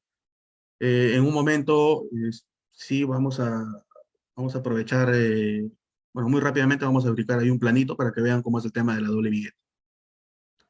Bueno, acá un predimensionamiento de losas, de acuerdo a ciertas luces, uno puede tomar ciertos valores para el peralte de las losas, ¿no? Vamos a pasarlo rápidamente. Ahora, algo importante. Eh, los tragaluces, los pozos de luz, los ductos, etcétera, son una realidad que tenemos producto, bueno, uno espera tener confort dentro de la edificación, ¿no? Entonces, este confort va desde la ventilación, desde el uso de luz natural, ¿no? Entonces, estas aberturas son bastante típicas, ¿correcto? Pero, ¿qué pasa cuando tenemos estas aberturas, ¿no? Lógicamente, acá estás partiendo en dos bloques, ¿no? Bloque A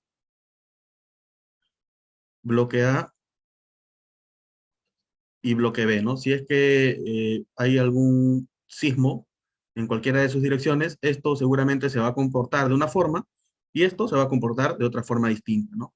Entonces, siempre cuando tengamos este tipo de cuellos de botella, acá hay una generación de esfuerzos excesiva, ¿no? Entonces, una buena práctica que se tiene que hacer es que este puente, si queremos llamarlo de esa forma, hacerlo con una losa maciza.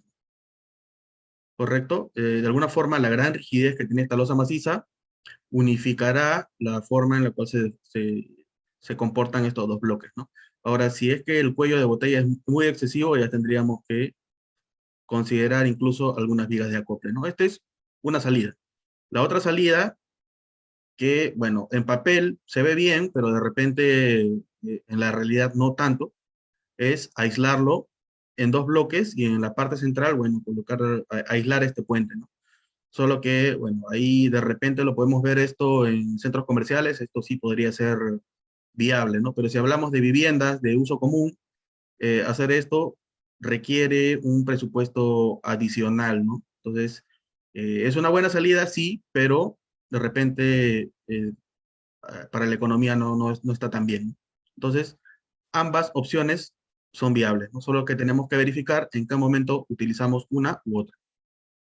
Ahora, otro criterio que tenemos que tener en cuenta con respecto a la estructuración es eh, mantener el criterio de diafragma rígido, ¿no? El diafragma rígido, nosotros consideramos que las losas son infinitamente rígidas, ¿no? De tal manera que se podría decir que cuando tenemos algún evento sísmico, unifica el movimiento de todos estos elementos verticales, de todas estas columnas, ¿correcto? Entonces, cuando nosotros tenemos una edificación muy larga con respecto a su ancho, se pierde este diafragma rígido, ¿no? ¿Por qué? Porque el comportamiento sería de esta forma, más o menos. La consideración de diafragma rígido se pierde, ¿no? Entonces, ¿cómo limitamos esto? Pues geométricamente podríamos limitarlo, ¿no? Estructurándolo de esta manera. Que este ancho, vamos a llamarle A, con respecto a este largo, no sea o mejor dicho, este largo esté limitado por 4 veces como máximo el ancho. ¿Correcto? Y bueno, ya sabemos que nosotros tenemos que considerar plantas lo más regulares posibles, ¿no? Con geometrías regulares, ¿no? Rectángulos, etcétera, ¿no? Estas L, estas T, estas H, que a veces tenemos en planta, hace que en esta zona tengamos una gran concentración de esfuerzos. Bien, ahora, con respecto a los muros estructurales, que, bueno, los muros estructurales, como siempre digo, bien ubicados pueden ser pues tu mejor aliado, ¿no? Un muro estructural, una placa, puede ser tu mejor aliado si es que lo ubicas de una manera correcta, ¿no? Pero así como puede ser tu mejor aliado, podría ser tu peor enemigo o te podría jugar en contra si es que lo ubicas de mala manera, ¿de acuerdo? Por ejemplo, hablando un poco o tomando un poco el ejemplo que hizo Reinaldo en el video, ¿no? Cuando uno tiene una gran cantidad de placas o placas orientadas en un extremo, o de repente una sola placa, puede ser incluso una sola placa, en un extremo, ¿no? Podría generar torsión.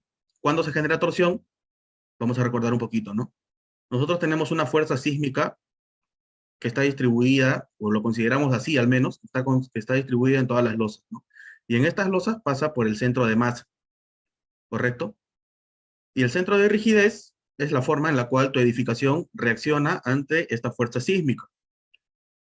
¿Qué pasa cuando nosotros tenemos, seguramente acá algunos pórticos, y en la parte del fondo tenemos una gran placa? Entonces tu centro de rigidez se va a desplazar hacia este lado.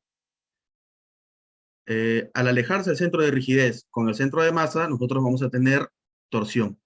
Y los efectos torsionales, como hemos verificado en algunos sismos, bueno, ahora el último sismo que hubo en México hace algunos años, en las evaluaciones que se han hecho, han verificado que las edificaciones de esquina, por ejemplo, que tienen, bueno,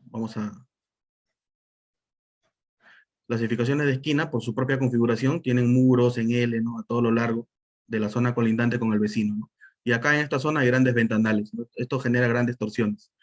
Entonces, los efectos torsionales que están sufriendo estas columnas, para las cuales no han sido diseñadas, hacen que estas columnas fallen, ¿no?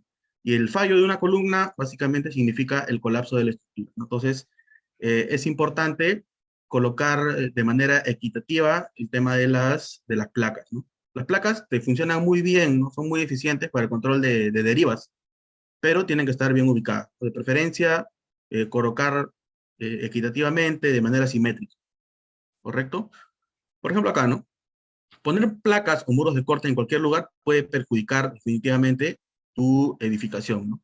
En vez, a veces tú colocas una placa por querer controlar una deriva, pero si lo colocas en una mala posición, te puede generar torsión, y eso es perjudicial, ¿no? Si hablamos o nos mentalizamos un poco en lo que son irregularidades, de repente la irregularidad por temas de piso blando o por temas torsionales son las más perjudiciales para tu estructura, ¿no? Que ya estamos hablando de colapso de la edificación. Cuando utilizas placas, cuidar la longitud de desarrollo de las vigas en las columnas. ¿A qué se refiere? Nosotros tenemos placas, pero cuando dentro de esas placas tienes que apoyar una viga, entonces tienes que generar algunos cabezales como este, ¿no? Es uno de los usos de repente de esos cabezales. Los muros de albañilería no absorben corte como las placas, ¿no? Definitivamente los muros de concreto armado son más eficientes para la toma de fuerza cortante. La albañilería o los muros de albañilería sí toman fuerza cortante, pero no llega a ser tan grande como la que tomarían, por ejemplo, muros de concreto armado, ¿no? Y finalmente, si no controlas la calidad del concreto en una placa, pierdes buen porcentaje de su resistencia, ¿no? Siempre tener en cuenta eso, ¿no? A veces uno hace el diseño está todo ok, pero en la realidad, si es que no se llega a tener o a construir como están en los planos, pues vamos a tener muchos problemas. Ahora, con respecto al predimensionamiento de las placas, eh, podríamos decir que el predimensionamiento pasa a un segundo plano, ¿no? Más que un buen predimensionamiento en las placas, lo que necesitamos es verificar bien la ubicación en la cual podrían estar nuestras placas. Las placas, en realidad, tienen que estar lo más simétricas posibles, ¿no? Y bueno, normalmente saben pues que tenemos placas desde 15, 20, 25, normalmente así van de 5 en 5, ¿no? De 5 en 5 centímetros, ¿correcto? Pero más que el predimensionamiento, lo que uno tiene que verificar es el tema de su ubicación en planta, ¿no? Porque esto, si es que estuviera mal ubicado, podría generar, pues, o podríamos tener un comportamiento no adecuado, ¿no? Ahora, a veces hay las consultas de cómo diferenciamos entre una columna y una placa, ¿no? O un muro de concreto, ¿no? Hay dos formas, de repente, de eh, diferenciar entre placas y columnas, ¿no? Porque podría ser una columna de repente muy alargada, ¿no? Podría ser. Algunos lo limitan geométricamente, ¿no? Dicen que cuando es muy largo con respecto a su ancho, ya estamos hablando de una placa, ¿no? Sin embargo, la forma más adecuada en la cual podríamos diferenciar una placa con respecto a la columna es la forma, ¿no? En cómo se comporta, ¿no? Acá verificamos, ¿no? Este es bueno, son una serie de pórticos en la cual acá hay una placa, que en realidad ni siquiera es muy grande, tiene 80 centímetros, tiene 80 por 25, que de repente uno lo podría considerar una columna, ¿no? Pero acá en los diagramas de momento flector vemos que en el caso de las columnas, los diagramas de momento flector tienen esta forma, ¿no? Los populares corbatines. Sin embargo, en estos muros de concreto armado, la forma es esta, ¿no? Como si fuera, esto es como si fuera, digamos, como si estuviera apoyado en todos estos puntos, y esto es como si fuera incluso un voladizo, ¿no? ¿Correcto?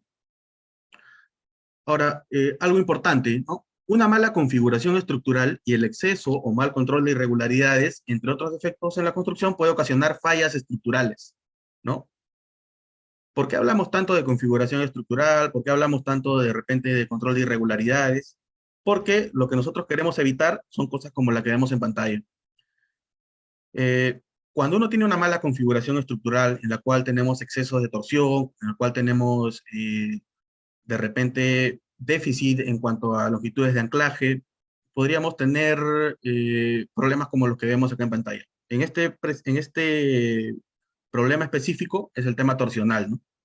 Tal y como lo veíamos también en el ejemplo que ponía Reinaldo, cuando tenemos un exceso de rigidez en un lado, ¿no? Cuando el centro de masa está muy alejado del centro de rigidez, se generan excentricidades, ¿no? Y estas excentricidades hace que haya torsión. Entonces, evidentemente, este tipo de edificación ya no tiene arreglos. Acá simplemente hay que demoler.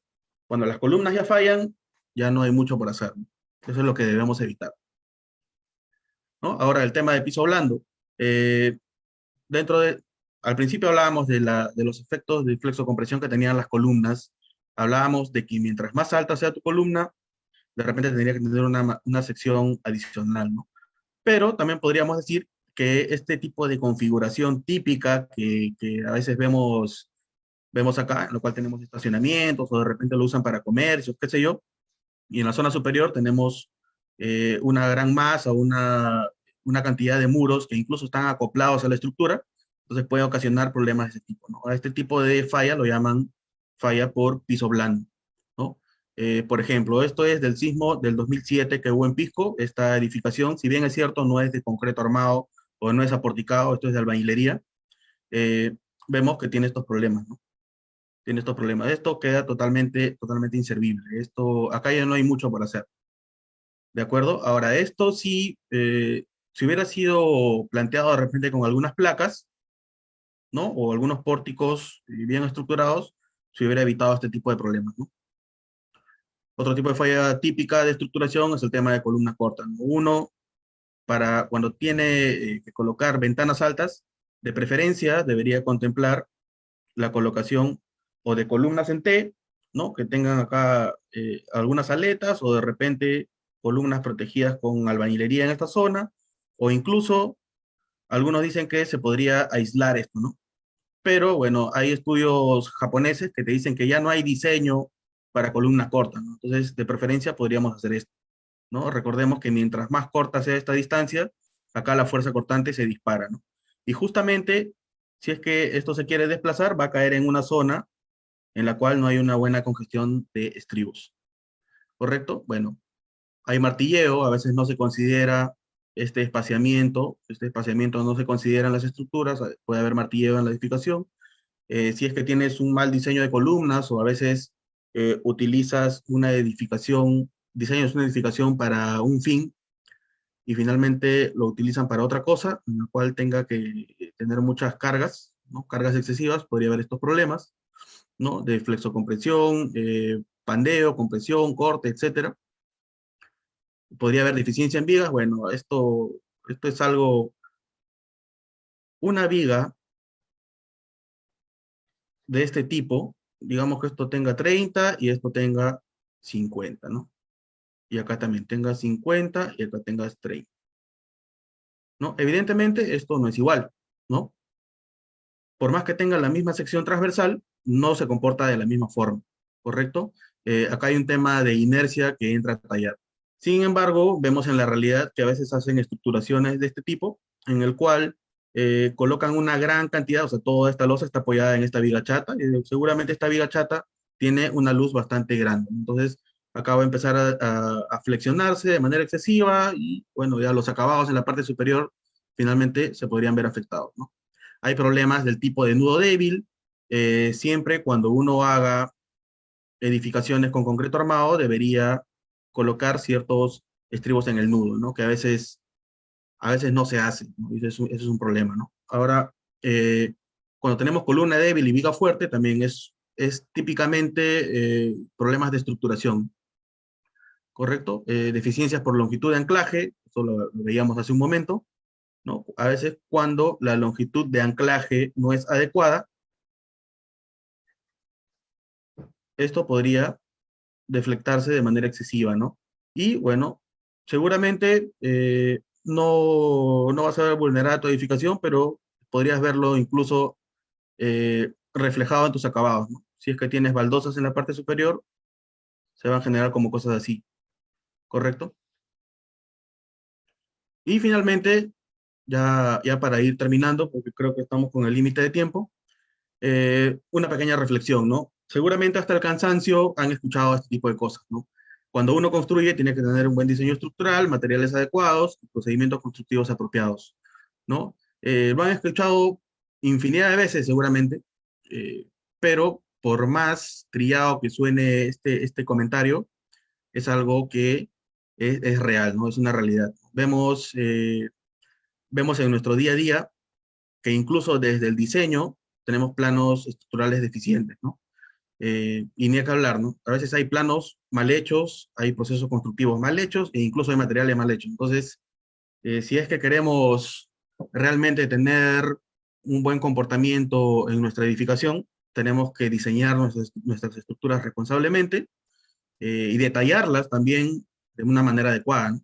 De nada sirve que en nuestro ETAPS o en nuestro modelo matemático todo esté excelente, todo cumpla, todo sea de manera adecuada, si de repente no sabemos reflejar esos resultados en el detallamiento que nosotros tenemos en nuestros planos, ¿no?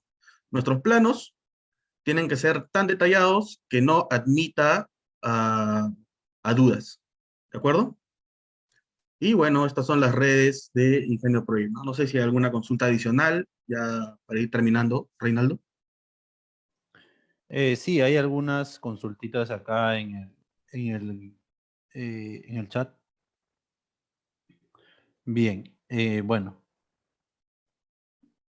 indican si la distribución del cortante basal siempre es ascendente, o sea, del sexto piso, siempre recibirá más carga que la del cuarto. Por ejemplo, puede que el cuarto piso reciba más carga de corte que la del Sí, sexto. sí, bueno, hay un tema. Eso viene a ser una irregularidad. Eh, Recordemos que el cortante, la fuerza cortante que está distribuida en todos los niveles, está en base al peso, ¿no? Pero ¿qué pasaría si de repente en uno de los niveles tenemos peso excesivo, de repente por tabiquería, por uso, qué sé yo, ¿no? Entonces la cortante en esa zona seguramente se va a disparar. Entonces, si es que tienes cortante excesiva en esa zona y en las zonas inferiores, de repente en cierto porcentaje es menor, podrías tener una irregularidad, como por ejemplo la irregularidad de piso blando o de ese tipo, ¿no? Eso ya es una irregularidad. Podría existir el caso, pero eso tendría que controlarse, ¿no? Eso ya es una irregularidad. Ok, acá también dice, ¿hay cuantías mínimas para vigas en albañilería confinada? Supongo que se refiere a las vigas soleras. En albañilería confinada, existen ciertos cálculos para determinar el acero, ¿no? Pero típicamente cuando hablamos de albañilería confinada y hablamos de vigas chatas, son vigas chatas de 25 por 20 que tienen 4 aceros de media, ¿no? Básicamente. Esto, básicamente, por lo que veíamos al principio, de que el principal elemento que tiene que resistir estas cargas laterales es el muro, ¿no? No tanto los confinamientos. Cuando el muro ya falló, recién entran a tallar los confinamientos. Bien, eh, lo ideal es que el centro de masa y centro de rigidez coincidan. Hasta cierto punto es lo ideal. Hacerlo coincidir exactamente, de repente no es tan, en la realidad no es tan fácil, ¿no? Pero hay ciertos parámetros que tienes que considerar, ¿no? Es por eso que uno, al momento de diseñar, verifica las irregularidades, ¿no? Hay irregularidades torsionales que a veces uno tiene que controlar, ¿no? Para mantenerlos ahí dentro de un rango permisible. Bien. ¿La torsión es un esfuerzo que el ingeniero estructural evita por cualquier motivo o puede reducirse, puede haber algo de torsión? Claro, lo que pasa es lo siguiente.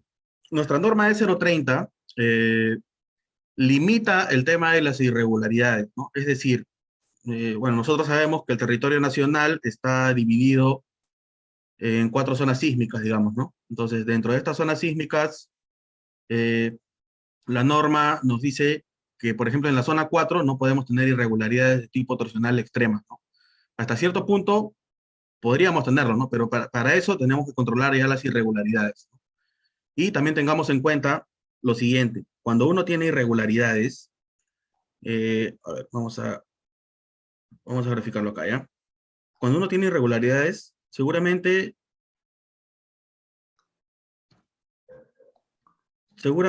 esto es familiar para ustedes, ¿no? Esta es la fórmula en la cual uno halla la cortante basal, ¿no? Tanto para estático, para dinámico, ¿no? Básicamente es esta fórmula, ¿no? Es un factor de zona, de uso, coeficiente de amplificación sísmica, factor de suelo y un factor R, ¿no? Un factor de reducción. Este R es esto, ¿no? ¿No? Es un R sub 0 por una irregularidad o un factor de irregularidad en irregularidad en planta, ¿no? Entonces, uno tiene que verificar las irregularidades que tiene la edificación, ¿no? Y de acuerdo a la irregularidad que tienes, acá hay ciertos factores por los cuales tienes que multiplicarlo. Que de acuerdo al tipo de irregularidad, ¿no? Puede ser 0.9, 0.7, 0.5, incluso podría ser, ¿no? Y eso castiga a este factor R, ¿no? Que de repente, si es que hablamos de un sistema porticado, de repente inicialmente era 8, pero considerando todas las irregularidades que de repente tienes, esto ya no sería 8, sino 6, ¿no? Entonces, al bajar este factor R, lógicamente la fuerza cortante va a ser mayor. Y al ser la fuerza cortante mayor, los elementos estructurales van a ser más grandes. Entonces es importante tener en cuenta también el tema de las irregularidades al momento de diseñar, ¿no? Ahora, cuando uno diseña, lo mejor es tratar de evitar esas irregularidades, ¿no? Bien. ¿Qué criterios asumen cuando la configuración de planta es irregular, como por ejemplo áreas con esquinas o curvas? ¿En qué posición más o menos quedarían las columnas, vigas, las placas? Es una pregunta de repente un poco amplia, ¿no? Y cada proyecto tiene sus propios problemas, ¿no? Por ejemplo, es válido de repente colocar columnas un poco peraltadas en un sentido y en el sentido longitudinal, o sea, mezclar la posición de las columnas, ¿no? Es válido, ¿no? Ahora, el tema de las placas, como vemos acá en pantalla, tiene que colocarse lo más simétrico posible, ¿no? Podrías aprovechar de repente en cajas de ascensores, en cajas de escaleras, ¿no? O por ejemplo acá, ¿no? Tiene que ser lo más simétrico posible, ¿no? Si es que tú verificas que tienes una irregularidad, tú podrías controlar esa irregularidad con la colocación de placas, ¿no? Eso es válido, es una buena práctica. Bien, ya, bueno, hay preguntas muy globales, muy generales que necesitan cálculo para responder, hay otras que todavía de forma... A ver, creo que tienes un planito allí. Sí, bueno, básicamente quería mostrarle, bueno, de algunos planos que hemos hecho, he extraído una vista de planta de la arquitectura, ¿no? Y una vista de planta del aligerado, ¿no? Solamente para comentar el tema de la doble viñeta. Acá he coloreado en rojo, digamos, la silueta de la arquitectura, ¿no? Entonces acá vemos, por ejemplo, que justo por esta zona de acá está alineada esta tabiquería que debería estar aislada, ¿no? Acá como vemos, hay columnetas para aislarlo de la estructura principal, ¿no? Pero esta tabiquería está en una vigueta. Entonces acá nosotros tenemos que colocarle doble vigueta, ¿no? Eso es algo es un criterio de estructuración que tenemos que tener, ¿no? Ahora, también lo que veíamos, ¿no? Cuando tenemos grandes aberturas de esta forma, que bueno, hay arquitecturas así, ¿no? Es válido colocar losa maciza en esta zona. Ahora, si no es suficiente con esta losa maciza, uno podría colocar o placas o de repente vigas de conexión, vigas de acople que puedan unir este bloque con este bloque de acá, ¿no? Ahora, seguramente se preguntarán, ¿por qué hay losa maciza acá? ¿Por qué hay losa maciza por acá? Ya, esto corresponde ya básicamente eh, a un tema de instalaciones sanitarias, ¿no? Una de las soluciones que nosotros tenemos cuando tenemos instalaciones sanitarias y para no afectar las viguetas es la colocación de losa maciza, ¿no? O sobre losa o losa maciza, ¿no? Es una solución que se le da, ¿no? Esto ya nace de una compatibilización que también es importante. La compatibilización entre especialidades es un tema bastante importante a tener en cuenta, ¿no? Por eso que acá tenemos losa maciza, porque acá en esta zona hay baños, ¿no? ¿Correcto? Y bueno, básicamente eso era lo que quería comentarles. Bien, entonces, bueno, eh, hemos casi ya culminado esta parte. Gracias, Cristian, por tu participación. Yo sé que hay más consultas, pero no quería dejar esta parte suelta porque yo sé que hay consultas, hay gente que quiere aprender a diseñar desde cero, temas de vigas, columnas, losas, ¿no? Y los criterios de estructuración, a veces esto es un webinar, queda corto a veces el tiempo, ¿ok? Pero bueno, invitarlos al curso de concreto armados, podría, a ver, compartir, no Voy a sé si dejar de compartir. se ve la pantalla. Bueno, para aquellos que estén interesados en el diseño, ¿ok? En el diseño de vigas, losas, columnas, cimentaciones, talleres integrales, diseño básico sísmico detallado, ¿no? Con el software ETAP se desarrollará pues este curso en concreto armado que ya inicia ya estamos cerquísima, inicia el domingo 15 de 9 a 2 de la tarde. ¿Ok? De 9 de la mañana a 2 de la tarde, es decir, parte de tu domingo, ¿no? Hay que un poco, uno se esfuerza un poco para poder llevar el curso, ¿no? La información se la van a enviar ahora en los grupos, el link de la información para que ustedes puedan tener este brochure, saber el costo, saber el horario exacto, entre otras cosas, ¿verdad? A cargo de este curso va a estar el ingeniero Cristian Álvarez, quien está justamente ha dado la charla. Estaré yo también presente para dar algunos alcances, para interactuar, como hoy, ¿no? Dar algunos videos interactivos, entre otras cosas más que tenemos preparado para ustedes de la mejor metodología que nos acompaña siempre. Nosotros tratamos de tener una metodología muy aplicativa, es decir, que se trata de que ustedes puedan diseñar un plano en concreto armado, puedan entregar una memoria de cálculo. Es la idea de todos nuestros cursos, es aterrizar toda esta teoría, aterrizarlo en la práctica, ¿no? Entonces, bien, ese básicamente comenzar, informar también que hay otro curso, de repente alguno dice, sí, pero ingeniero, yo la verdad es que no tengo mucha idea ni noción de estructuras, recién estoy comenzando. Bueno, hay otro que tenemos que ya inicia más temprano aún, que inicia el miércoles 11, ¿no? Que es más, está más cerca, que también es predimensionamiento y la verificación de elementos estructurales. En 4 sesiones pueden tener un conocimiento bastante enfocado a lo que han visto y más predimensionamiento en columnas, en vigas, losas, albañilería, que tanto han preguntado, ¿no? Predimensionamiento de la cimentación, ¿no? Este curso nos adentra a un curso de concreto armado, ¿no? No es diseño, pero les ayuda mucho a verificar, a entender cuántos tipos de cimentación existen, qué caso utilizar cada uno, cómo adentrarse a los tipos de columna, los tipos de vigas, losas, ¿no? Es un curso que lo dicto personalmente y es bastante interesante, ¿no? El desarrollo. Son los miércoles de 7 a 10 en las noches, un momento, una sesión y simplemente en 4 sesiones ya uno puede salir con un conocimiento vasto. Daré plantillas de Excel para cálculo y explicaré también nuevamente con modelos didácticos, ya que son nuestras metodologías, la metodología siempre está en función a despejar sus dudas, ¿no? Mostraré los planos que hemos trabajado, cómo se hizo, el por qué, los criterios de estructuración que hoy mencionamos, es una partecita de lo que se se menciona también en este curso, en el de concreto también. Así que la información, ¿ok? Va a estar en los grupos del WhatsApp, lo está enviando ahorita también, por si alguno decide, ¿no? Eh, Conocimientos previos para llevar los cursos, bueno, básicamente aquí algunos criterios básicos, ¿no? De conocimiento estática, resistencia de materiales, análisis estructural, pero básicos en realidad, ¿no? Porque también hay nociones preliminares, una clase de 5 horas de hablar de todo esto, de teoría y digamos de la parte de entender qué es la flexión, qué es la carga axial, cuáles son los criterios de esfuerzo y de cortante, cuáles son los elementos de sometimiento a torsión, metrado de cargas, cosas que a veces uno se olvida o que no o desconoce, va a estar allí en ese capítulo. Ya luego se entra netamente o puramente al diseño. ¿Ok?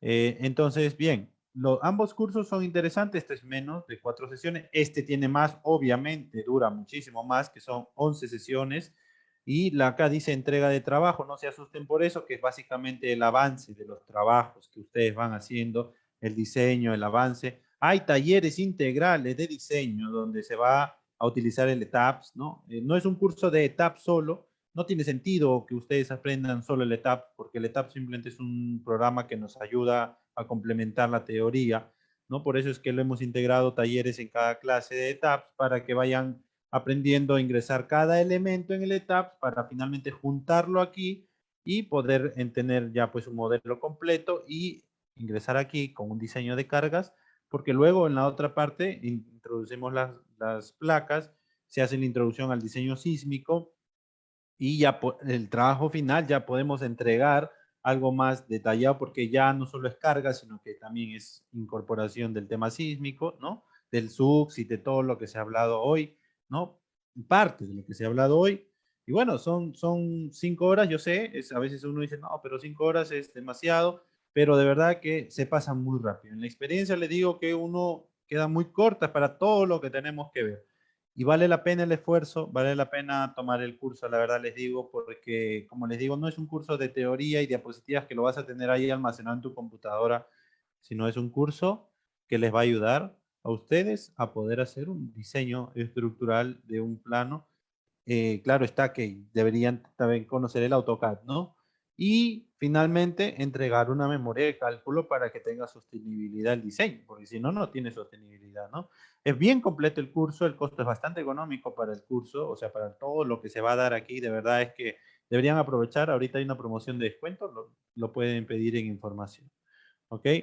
Los cálculos son básicamente manuales, algunos cálculos manuales que ustedes saben que hoy en día un cálculo manual es complicado, ¿no? Solamente, o sea, hacerlo allí manualmente, análisis de momentos y eso, esas cosas se hacen computacionalmente, pero verificaciones se tienen que hacer manualmente, se tiene que utilizar Excel para eso. Si no, no, es complicado solo decirle, oye, dependerá del ETAPS, ¿no? Solamente conociendo el ETAPS, nosotros podemos hallar eso, no, también podemos verificarlo manualmente, porque a veces el ETAPS nos juega una mala pasada. Muchas veces el ETAPS nos da datos raros porque no se ha configurado bien y no podemos decir, ah, bueno, esto será. Hay que verificarlo manualmente, ¿no? Con plantillas de Excel. Eso también se les dará algunos tutoriales extras para que ustedes puedan aprender del programa. Muy bien, los cursos están allí, están dispuestos para ustedes en los grupos, toda la información, ¿no? Ambos cursos, tanto este como el otro. En este de aquí no se usa un programa, solamente se utiliza el Excel, que yo les doy para que puedan predimensionar, pero lo que sí, la ventaja de este curso es que yo muestro los proyectos propios uno a uno, digamos, cómo es que se ha tomado el criterio de estructuración, verificaciones de muchas de las cosas que han visto hoy, entre muchísimas más, porque son 3 horas de cada 4 sesiones, son 12 horas que tenemos para poder conversar acerca de estos temas. Muy bien, quería presentarles estos dos cursos que ya están próximos. Ahora iniciar, ya tenemos casi bastante matriculados, casi las vacantes. Entienden que son grupos, no puedo permitir mucho porque tiene que ser personalizada la educación. Entonces no puedo permitir, digamos, a veces salones muy grandes porque ya ha pasado, entonces estamos restringiendo, no vayan a quedarse sin vacante o con las ganas de querer entrar. Entonces allí está la información para que ustedes puedan adquirir los cursos, ¿ok? Se les agradece.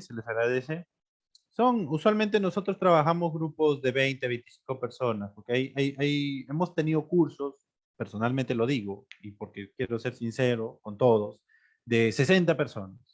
Pero no es lo mismo, porque los grupos no nos podemos atender y todo. Entonces buscamos grupos, tratamos de buscar grupos máximo de 30 estudiantes, ¿no? O sea, máximo.